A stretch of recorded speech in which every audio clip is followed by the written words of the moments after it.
Bah oui, ça fonctionne. Oui, ça fonctionne, mais c'est une équation extrêmement complexe. La loi d'attraction, c'est finalement la compréhension de notre constitution énergétique. Tu polarises quelque chose d'un point de vue énergétique et forcément tu vas magnétiser, c'est-à-dire tu vas attirer à toi une situation, une personne qui va correspondre à ce que tu aimais. Sauf que ce que tu aimais d'un point de vue énergétique, c'est extrêmement complexe. Ce que tu aimais, c'est la somme de tes pensées, c'est la somme de tes émotions, c'est la somme de tes besoins, de tes manques, de tes... Voilà.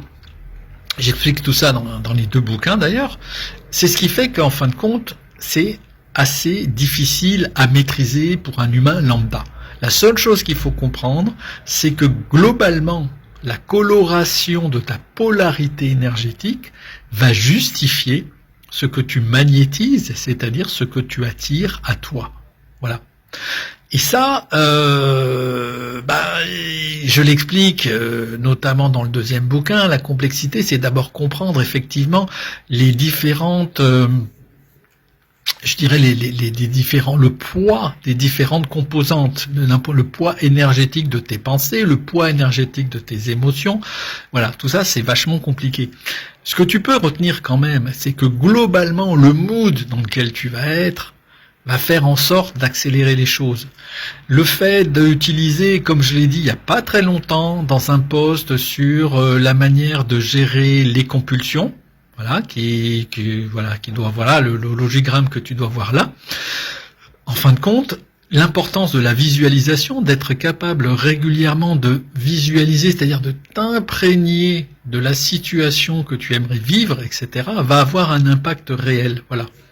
Globalement, plus tu vas visualiser de manière précise, alors là encore, être précis ou être large, c'est souvent un débat. On te dit souvent la loi d'attraction, faut pas se soucier du comment, faut juste se soucier de quoi, qu'est-ce que je veux ressentir. Effectivement, c'est plutôt en termes de visualiser l'état dans lequel je veux être, visualiser ce que je veux atteindre comme plénitude, ce que je veux.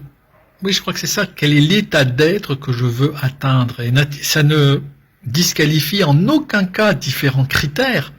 Simplement le détail, et on le verra dans un prochain post, dans le 2, on pourra voir comment on peut cumuler les critères tout en ayant finalement une visualisation qui soit assez large dans le ressenti. Voilà. Mais si tu veux, pour faire simple, plus tu vas avoir une vision claire de la réelle fréquence avec laquelle tu veux résonner, plus tu vas affiner cette fréquence de résonance, plus ça va être difficile de la capter.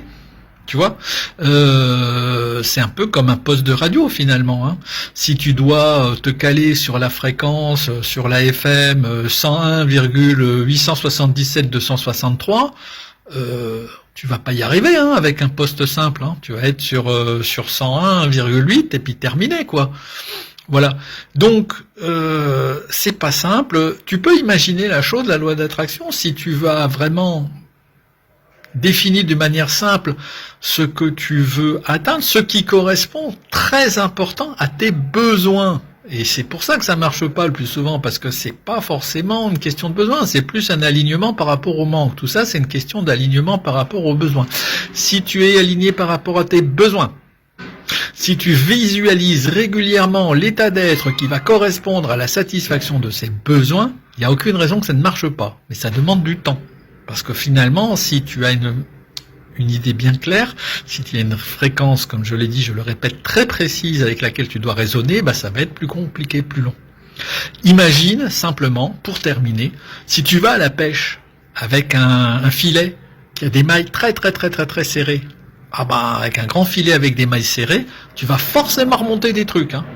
Par contre, si tu veux flairer, pécho, c'est le cas de le dire, le gros poisson, hein, the big one, the one, she's the one or he is the one, et que tu as un filet avec des mailles adaptées, d'une grosseur, d'un calibre qui correspond au calibre que tu souhaites pécho, pour employer un terme trivial, ça va être beaucoup plus long. Tu vas souvent remonter rien du tout.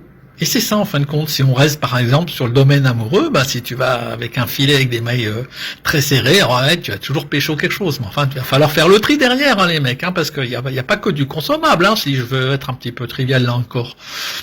Par contre, si tu vas avec un filet avec des mailles adaptées, bah ça, tu vas remonter souvent rien du tout. Mais le jour où tu vas tomber sur le bon, la bonne, ça va le faire. Voilà. Bon, il y aura un 2. Je t'invite à voir le 2 parce qu'on va regarder cet aspect critères et visualisation dans le détail.